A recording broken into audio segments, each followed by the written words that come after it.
In the face of unparalleled adversity, the world bears witness to conflicts and humanitarian emergencies impacting millions of lives. As Yemen faces the world's worst humanitarian crisis, we turn now to a major new report documenting the role that the US and Europe have played in the deaths of hundreds of civilians.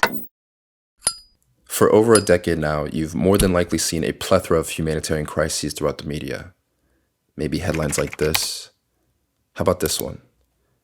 But in 2022, most certainly, Ukraine's president has been calling on civilians to fight, appealing for help. While this assault is unfolding across Ukraine, global leaders are responding with stronger sanctions.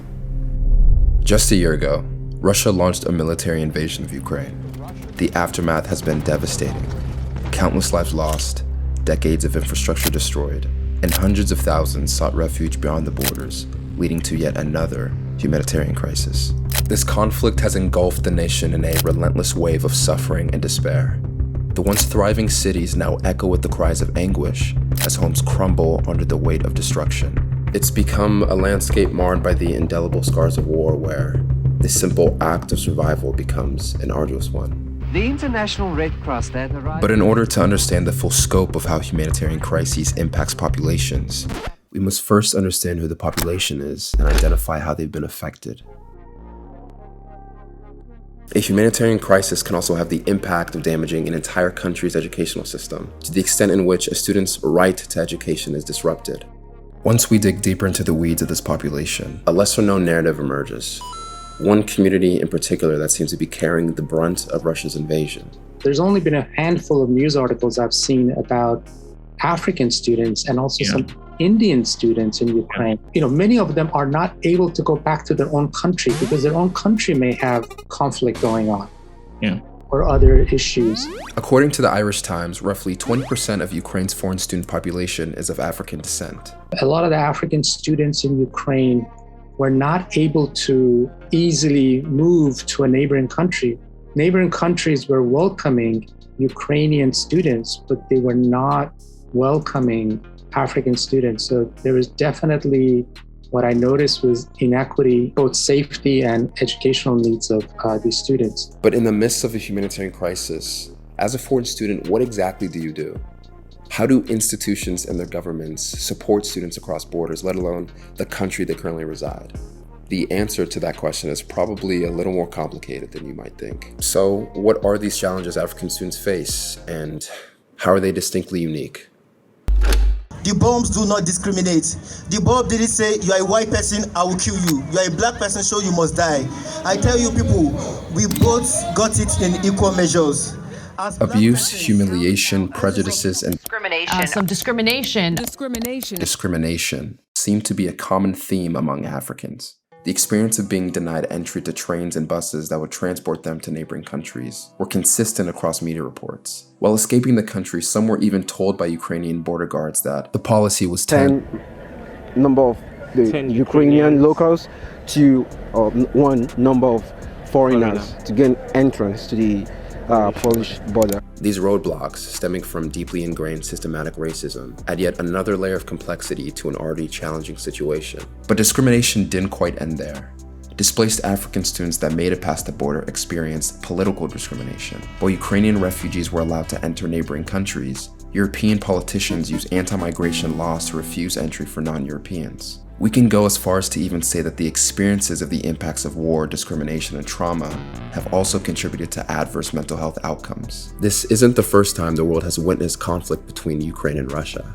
In fact, they've been in conflict for the last decade. In March of 2014, following Ukraine's Revolution of Dignity, anti-revolution and pro-Russian protests began in Ukraine's Luhansk Oblast and Donetsk. It's the first city that was attacked by the war. Dr. Langdon, you studied medicine in Ukraine. You were able to earn your degree, but still haven't found success as it relates to retrieving that academic transcript. Do you mind kind of relaying what that experience has been like up until this point? So somewhere last year, I got a contact in Ukraine who said he could help me out and requested I pay about $3,500 before he can get the transcripts for me. And I needed the transcript so badly because I had applied for my master's in speech and language pathology. And so I was willing to pay whatever I could to get the transcript. And as we speak, I still haven't been able to get hold of the transcript. Dr. Langdon now practices in Ghana, her home country. But because her transcripts weren't electronically integrated into Ukraine's system and are still physically in Ukraine, she has no proof of graduating and can't continue on in her education in a different institution. So you finished your medical degree in what year again? In 2013. So it's been 10 years that you, yeah. Wow. 10 years. Although African student refugees have been disproportionately affected, there are solutions in the making that are beginning to emerge. We never come down when we stay up. We never come down when we stay up.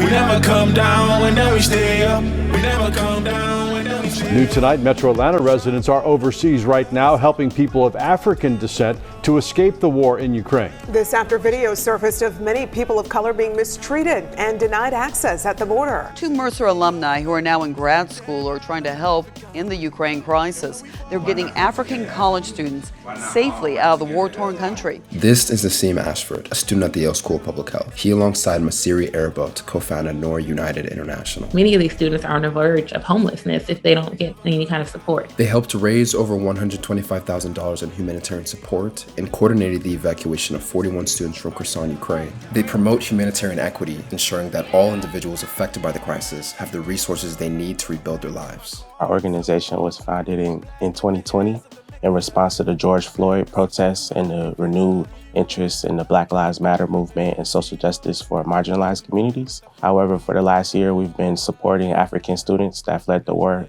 from Ukraine, students and families. Our organization has been striving to do is one, provide them with legal assistance, and this encompasses helping them pay for legal fees so that they can maintain or get their temporary residence permit.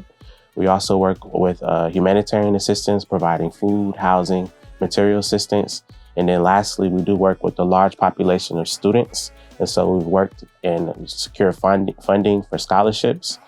We had a scholarship that was opened up in January and ended in February. And since then, we've been able to award 50 students with scholarships ranging from $500 to $1,000 scholarships. Join forces with organizations like Nor United to shape a future where unity and collaboration thrive, empowering them to forge a more just and inclusive world on their terms. Make the beat go.